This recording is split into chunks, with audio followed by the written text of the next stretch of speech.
Alright, what's going on YouTube? My name is Daniel. I'm the owner of GritLift, a natural bodybuilding coaching company. And what I wanted to do is start a YouTube series on questions that I've either had for myself along the way or have frequently gotten from other people. Today I wanted to talk about what it takes to get to that kind of next level of bodybuilding. And the first thing that I wanted to say is, in order to get to a next level of anything, you have to first look at what you're doing right now, right? Like if you're not even going to the gym at all right now and you're wondering, how do I get to that next level or get started, then you should just start going to the gym, right? But let's, for the sake of this question, begin with a little bit of a scenario. Let's say you're somebody that's been lifting in the gym for a few years now pretty consistently. Your diet is pretty well on par. Let's say you're getting in enough protein on a daily basis. Let's say you're let's say for this sake your goal is to gain muscle mass as optimally as possible, and kind of minimizing body fat gain at the same time. So let's say that you've been lifting a few years, your nutrition's pretty on par, you're in a moderate caloric surplus, and right now your workouts are just stalling. You're not in a place where you feel like your gym workouts are progressing in performance, and your appearance doesn't seem to be changing over the course of a few months, right?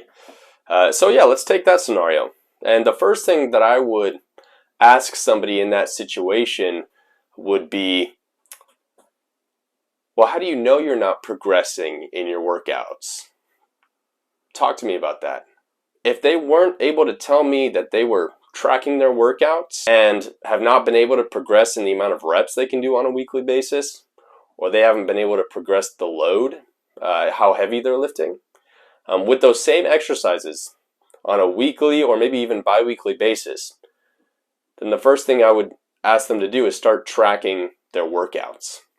And so for you, if this resembles your situation at all, do you actually track your workouts? Because a lot of what people do, and including what I did myself, is I just went to the gym and worked as hard as I absolutely could and destroyed my body, and maybe did 20 plus sets of exercises in a single day for a single muscle group.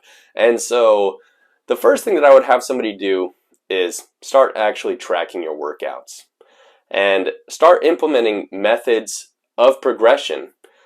So if you do 10 reps of 3 sets of a dumbbell bench press one week, for the next week shoot for 3 sets of 11 reps the next week, and write it down so that you can see if you're making progress over time. So first thing, start tracking your workouts. Second thing I would look at is a little bit of what I mentioned already. What does somebody's total volume look like in their workouts?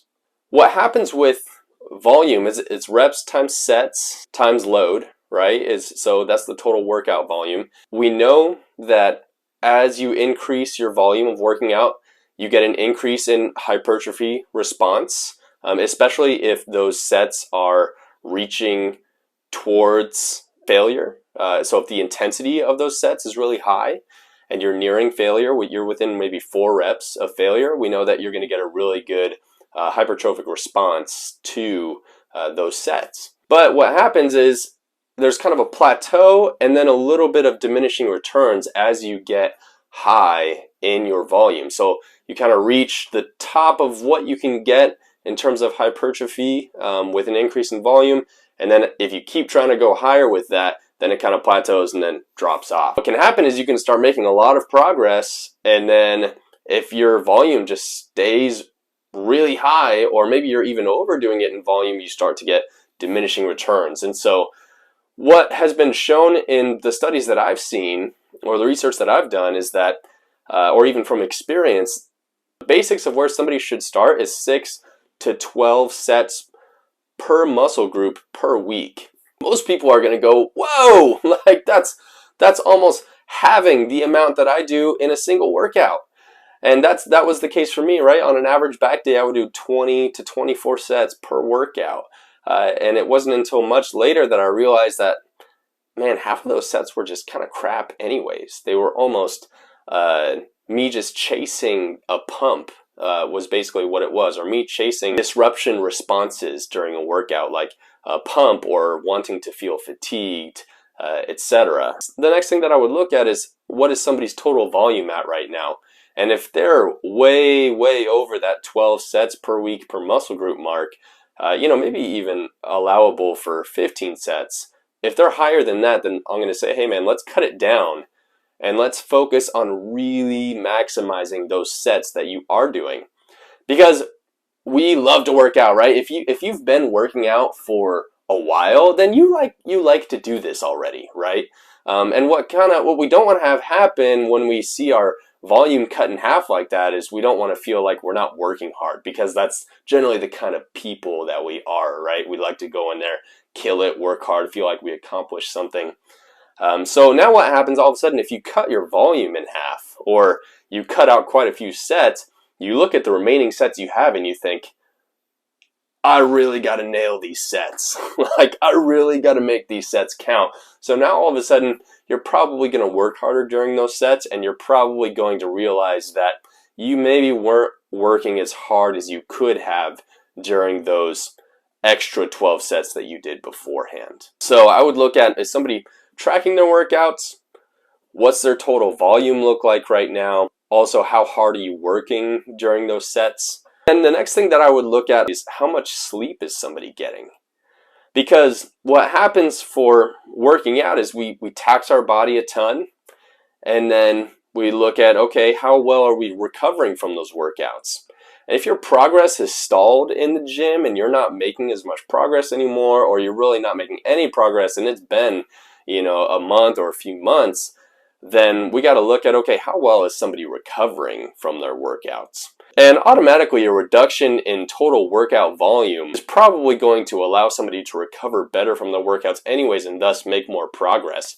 But let's say, for the sake of this argument, that even with a half in volume, or sets that don't matter have been gotten rid of from their workouts, and they work out for a month and they're still not making progress. Okay, now we maybe look at some extrinsic factors apart from the workouts themselves. So now we look at, how much sleep is somebody getting? Sleep is where the money is at in terms of gains, in terms of somebody making progress. If somebody's getting less than 7 hours of sleep a night, then I'm going to challenge them to start getting more sleep. And a lot of people feel like they're pressed for time. I get, we're all busy, and we all feel like we have the busiest schedules. But we all sit down and watch a little TV, or most people do in some way, shape, or form, right? Or we all like to kind of wind down at the end of the day before we get to bed. One thing I would challenge you to do is look at, how much sleep am I actually getting? Not just when am I in bed, but on average, what time do I think I fall asleep, and what time do I wake up? Am I getting more than 7 hours of sleep a night?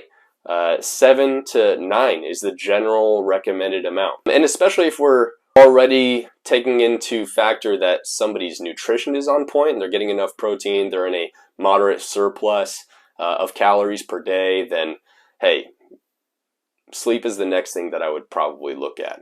And then there's a plethora of other things you could look at in terms of the amount of stress in somebody's life, etc. Because overall recovery from workout is really where somebody's going to make their progress. And so if you're looking to get to that next level, and you at least kind of fit the bill of what this example looks like, first start tracking your workouts, and then look at your total workout volume. If you've got a bunch of junk volume in there, get rid of a bunch of sets and really focus on those 6 to 12, at most 15 sets per muscle group per week, and make them count. And then third, recover as best as you can. Make sure that you're getting enough sleep and minimizing as many stressors in your life as you can, as much as you can control. If you're interested in one-on-one coaching, I'm going to leave a link in the description for an application that you can fill out and send me that. I'll take a look at it and we'll start working together. That's it for the video today, guys. Like, subscribe, shoot me a comment for the algorithm. Catch you guys later.